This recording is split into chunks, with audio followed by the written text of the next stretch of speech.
Hey guys, we're going to try to do something different this time. So we're not reviewing any new car or even a bike or anything of that sort.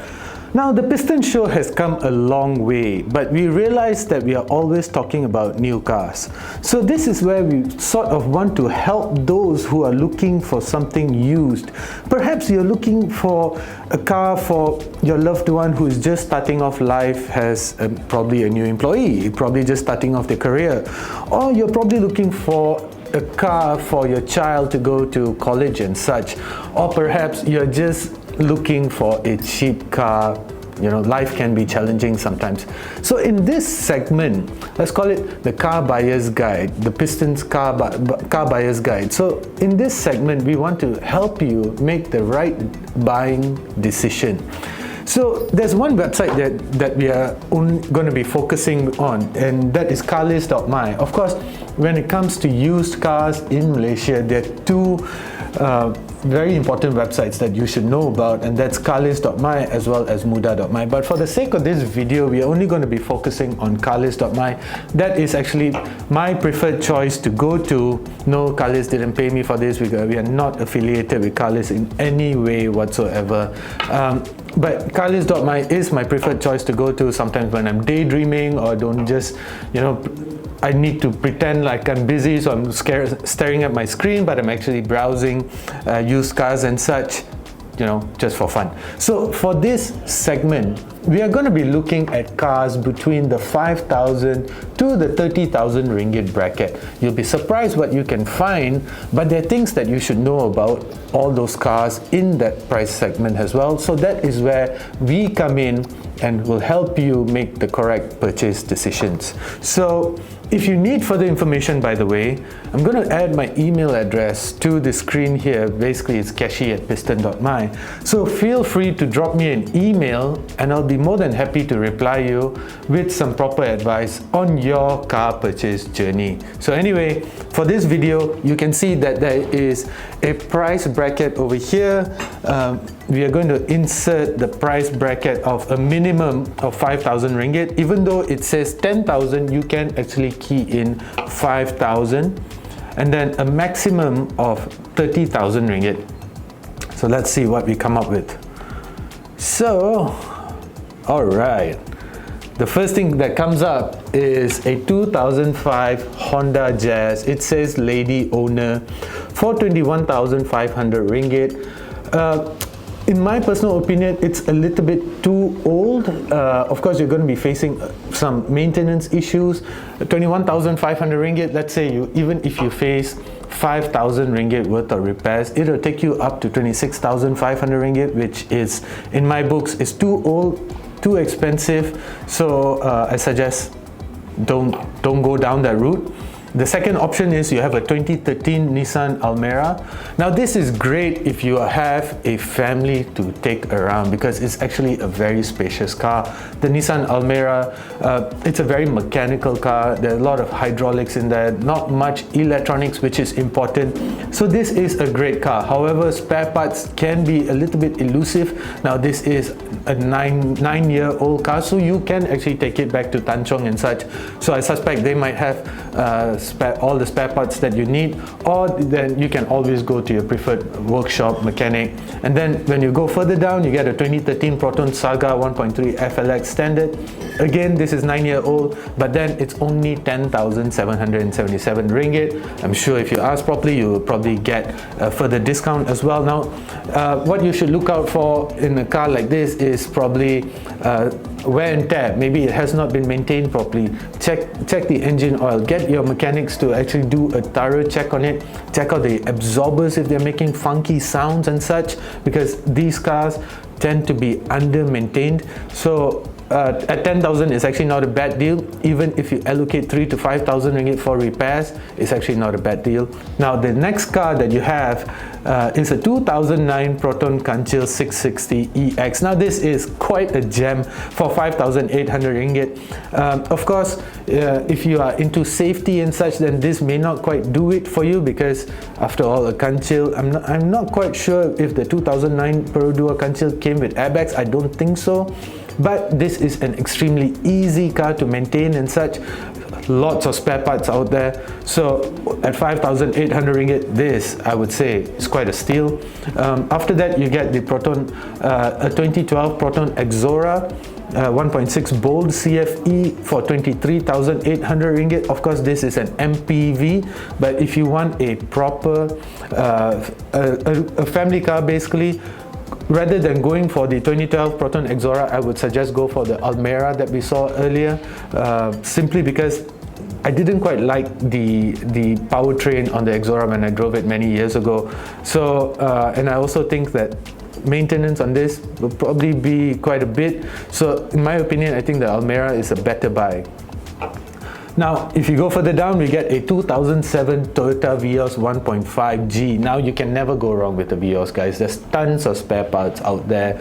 Now, do take a look if it's properly maintained though. At 18,800 ringgit for a 2007 model, it's actually quite pricey. There's no doubt about it. There might be better buys out there. So at 18,800 ringgit for a Toyota 2007 Toyota Vios, this is basically, you know, like I said, you can't go wrong with the Vios. Spare parts are in abundance, and even spare parts are not that expensive as well. But at 18,800 ringgit, it's actually quite pricey. Now, further down, you get again a 2014 Nissan Almera as compared to the 2013 Nissan Almera that we saw earlier at 26,800. This is a 2014 Nissan Almera at 24,900 ringgit. Again, a very interesting family car. Spare parts are in abundance. It's not that old, actually it's slightly newer than the one that we saw earlier. So if you're looking for a family car, this is actually not a bad buy. Then after that, we got a 2010 Proton Persona 1.6 H-Line sedan. Now again, these cars at 9,900 ringgit, it may seem like not a bad buy, but keep in mind that this is, after all, a 13-year-old car. So 9,900 ringgit, you have to look out for the absorbers, the engine oil, whether it's been properly maintained. Perhaps, depending on the mileage, it says 120,000 kilometer mileage. So perhaps it needs to be overhauled as well. So look out for that. Now after that, we have a 2012 Inocom for 12,500 ringgit with about 130,000 mileage.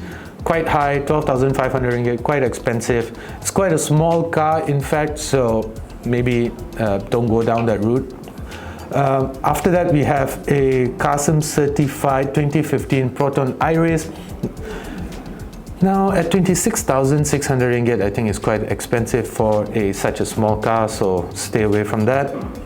Then after that, right after that, we have a 2013 Perodua Viva for 15,600 ringgit. Now check this out, guys. A 2015 Proton Iris for 26,600 kilometers, which has done 133,000 kilometers, and then you get a 2013 Perodua Viva that has done 125,000 kilometers for 15,600 ringgit. So in terms of spaciousness, both are small cars, so both, perhaps the Iris is of course slightly bigger, and even though it's 2 years newer than the Viva, it's actually got higher mileage. So in terms of these two, I would go for the Viva simply because I think it's more economical, spare parts are cheaper, it's probably just a nicer car to drive. The Iris probably will handle better than the Viva, so if you're into that thing, then maybe Iris will check your box. But the Viva though, I think in between these two, you're already saving 10,000 ringgit, 11,000 ringgit anyway. Then after that, you go to a 2017 Proton Saga, which has done 95,000 kilometers for 28,800 ringgit. Now this is a very newer car. It's just about 5 years old. So at 28,800 ringgit is actually not a bad buy. So again, do your research. For 5 years old, is actually mileage is actually a bit on the higher side. Now, there are reports that say that the average driver does about 20,000 kilometers. So this guy is probably falls within the average driver category.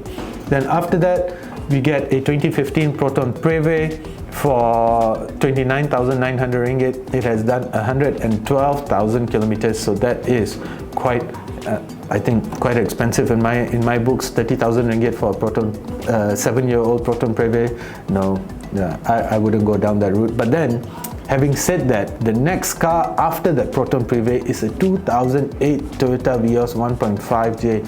So it has done 150,000 kilometers. So not only is this car older, a lot old, significantly older, 7 years older, it has higher mileage, and it is basically about the same price as the 2015 Proton Privé. What does this tell you?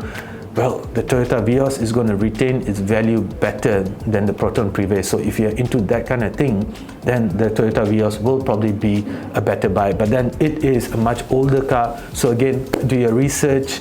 After that though, we have a 2016 Perodua Beza for 28,500 ringgit. Now this is interesting. Now, as compared to the two cars mentioned above, the 2015 Proton Privé and the 2008 Toyota Vios, the 2016 Perodua Beza is basically about the same price at 28,500 ringgit. It has also done lesser mileage at 85,000 kilometers.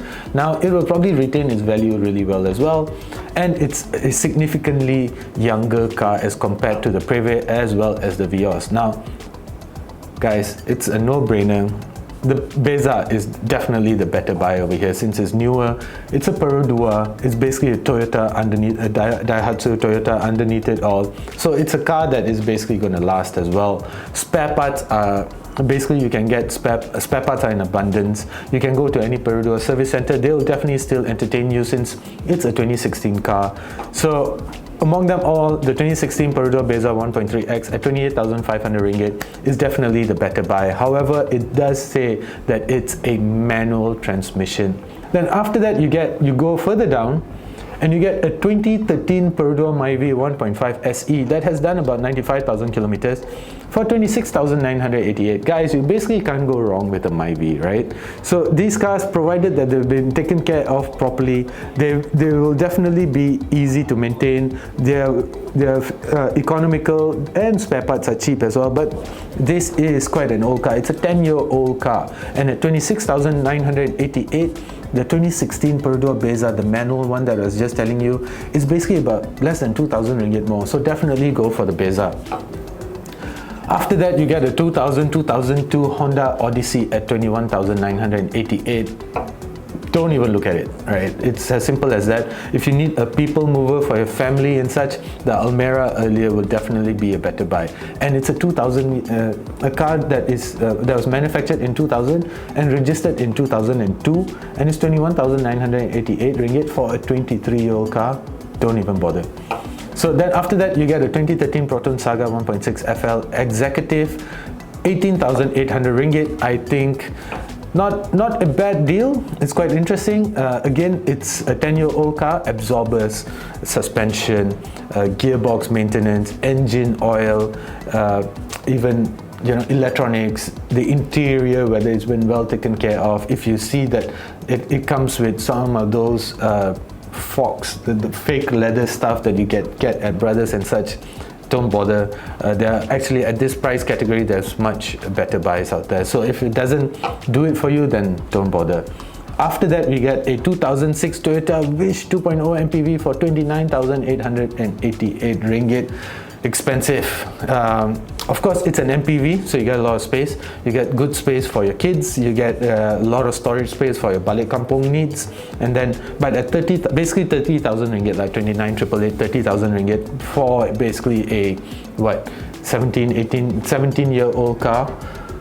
Yeah, but the Toyota Wish is a very nice car to drive, there's no doubt. The interior is well built, even though it's from 2006, it's not a bad car. So if you have the money to go down this route, the Toyota Wish would probably check all your boxes, for your family and such. But I would suggest putting maybe about 5,000 ringgit aside for maintenance, for rebuilds, suspension, engine. Do take a proper look. And if it's one of those, it's definitely a grey import car, right? So try to get documentation and such. Find out whether there have been prior accidents in Japan. Now, I don't think you can get information for 2006 cars, but try your best to find out about accidents and such. Check the body, take it out for a drive, and if it just doesn't feel right, there are better buys again. Now, after that, you get a 1990 Mercedes-Benz 190E for 13,800 ringgit. It has done about 200,000 kilometers. Wow, there's so many things that I can tell you about this car, like the fact that you're probably never going to lose money with it. Of course, you're going to have to put some money aside to rebuild it, and it's not going to be very fuel efficient, but it's a charmer. It has proper character, and it's a Mercedes-Benz after all. These 190Es, of course, they probably have been used and perhaps even abused, so it's very important to take it to a good mechanic. And the beauty of this is there are lots of mechanics out there that can work on the Mercedes-Benz 190E. Air conditioning is probably going to be one of your biggest issues. Electronics, these things have ECUs. Electronics are probably going to be one of your biggest issues as well. So brakes, absorbers, chances are that it's probably not even the original engine, but hey, 200,000 kilometers is nothing for a Mercedes from the 80s. After that, you get a 2014 Proton Iris. Again, not a fan, it's probably the same ad anyway. Then you get a 2013 Proton Preve. Now these are nice cars to drive, but I did find that the absorbers were a little bit trashy. But at 135,000, it has done 135,000 kilometers, so it's going for 19,800 ringgit. Yeah, probably not. Too expensive, and there are better buys out there. After that, you get a 2013 Proton Persona. 16,800 ringgit, has done about 100,000 kilometers. No, probably not in my books, but it's still cheaper than the 2012 Toyota Vios that comes after it, because it's priced at 29,800 ringgit. Wow, these Vioses do seem to retain their value really well. So this is basically the Vios Dugong, and it's not a bad car. It drives well, and if you take care of it, it will take care of you. But at 29,800 ringgit, it's basically quite expensive for such an old car. It's basically about 12 to 13,000 ringgit more expensive than the Protons. If you have the extra money, then this is definitely a better buy than the Protons. It probably would not depreciate that much either. Spare parts are in abundance out there. Again, you can probably still take this to your Toyota service center, but you do not have to, because there are a lot of mechanics out there that can take care of the Toyota Vios. And finally, on the first page, which we are just going to be focusing on the first page for this show, we have the 2012 Perodua Myvi 1.5 SE that has done 90,000 kilometers, and it's available for 25,800 ringgit. Again, Myvis are not a bad deal. Plenty of spare parts out there, plenty of people that can maintain it out there, and if this is a Myvi, it says that it's in good condition. It's something that you'll have to view to believe, and if it's true that it's in good condition, at 25,800 ringgit for a 10-year-old Myvi seems pricey. Seems like there are better deals out there as well, but if you're going to go down this route, then perhaps even the earlier generation Toyota Vios will probably do it for you as well. It does, after all, come with more space. But basically, a Myvi is a Myvi. It's newer than the Vios that I mentioned earlier, and it's probably more fuel efficient as well. So you can't go wrong with a Myvi. Anyway, let us know what you think about this segment, and if we get enough support, we're going to probably start doing it on a more consistent basis, probably even on a weekly basis, because there are a lot of good deals out there, and there are a lot of people that are looking for used cars out there, probably cheaper, more affordable good cars, and this is what we are trying to help everybody to do: make good buying decisions. Thank you for watching. Do consider subscribing.